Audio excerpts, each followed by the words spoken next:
نقص عليك أحسن القصص بما أوحينا إليك هذا القرآن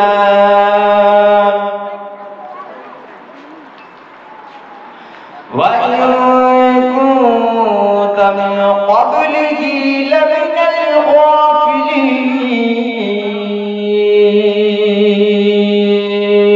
الغافلين إذ قال يوسف لأبيه يا أبت إني رأيت 11 كوكبا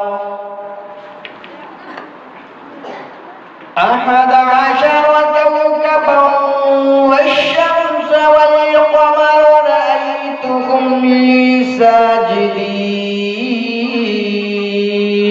ساجدين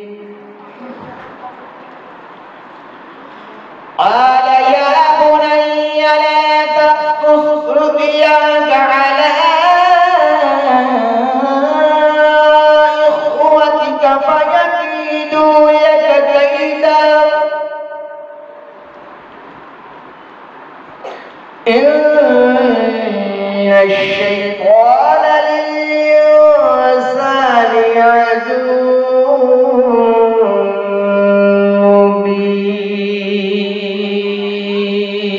مبين. صدق